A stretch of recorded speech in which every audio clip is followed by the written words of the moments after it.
దూడ రూపంలో ఉన్న శివుడు బ్రహ్మని చోళరాజుకు అప్పగించి పార్వతీదేవి కైలాసం చేరింది.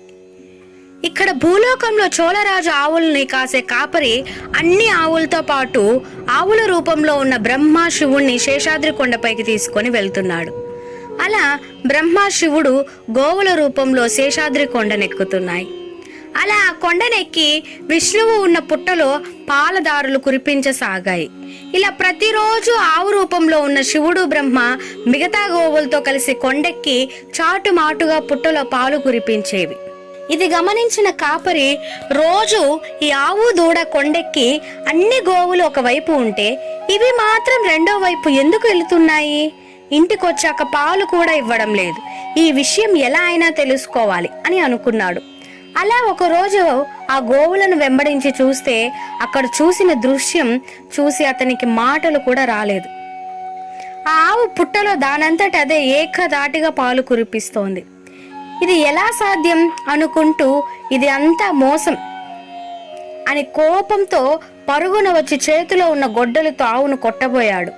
అది చూసిన విష్ణువు ఆవును రక్షించడానికి దిక్కున లేచాడు. అలా లేవగానే ఆవుకు తగలాల్సిన గొడ్డలి విష్ణువు తలకు తగిలింది. తల నుంచి రక్తం ధారగా కారింది. అనుకోని ఈ సంఘటన చూసిన కాపరి మూర్ఛపోయాడు, అంధుడైపోయాడు. కొద్దిసేపటికి తేరుకున్న కాపరి శ్రీహరి కాళ్ళ మీద పడి తాను తన వృత్తి ధర్మాన్ని మాత్రమే పాటించానని తనని మన్నించమని ప్రాధేయపడ్డాడు. ఓ కాపరి, అంధుడివయ్యావని కలత చెందకు. కొన్ని రోజుల తరువాత నేను ఈ శేషాద్రి కొండపైనే వెలుస్తాను. అలా నా దర్శనంతో నీ అంధత్వం పోతుంది అంటూ పలికాడు శ్రీహరి. ఇది ఇలా ఉండగా శ్రీహరి రక్తం చూసి ఆవు చోళరాజును చేరి అంబా అంబా అంటూ అరుస్తూ ఏడవసాగింది. అది చూసి చోళరాజు ఆశ్చర్యంతో ఆవు వెంట బయలుదేరాడు. రక్తపు దారాలతో ఉన్న శ్రీహరిని చూపించింది ఆవు.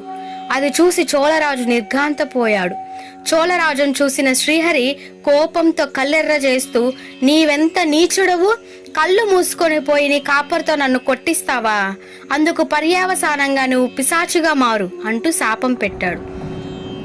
అది విని చోళరాజు గడగడా వణుకుతూ తప్పు జరిగిపోయింది అని తనని క్షమించమని వేడుకున్నాడు. అలా ఆ రాజు ఆవేదన చూసి కరిగిపోయాడు శ్రీహరి. ఓ రాజా, నేను ఇచ్చిన శాపం వృధాగా పోదు.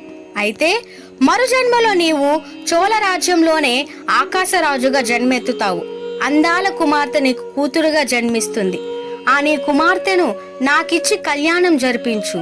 అలానే నాకు ఒక అందమైన వజ్ర కిరీటాన్ని కానుకగా ఇవ్వు.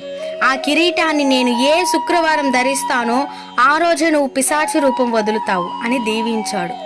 ఆ తరువాత శ్రీహరి తలపైన తగిలిన గాయానికి మందు వెతుకుతూ బయలుదేరాడు. అప్పుడు బృహస్పతి శ్రీహరి దగ్గరికి వచ్చి మేడు చెట్టు పాలలో జిల్లేడాకు కలిపి గాయంపై పట్టులా వేయమని చెప్తాడు. అలా గాయంపై మందు పెట్టి శ్రీహరి ముందుకు సాగాడు. ఈ వీడియో కనుక మీకు నచ్చినట్లయితే ప్లీజ్ ఒక్క లైక్ ఇవ్వండి. ఇలాంటి మరెన్నో వీడియోస్ కోసం వెంటనే సబ్స్క్రైబ్ చేసుకోండి.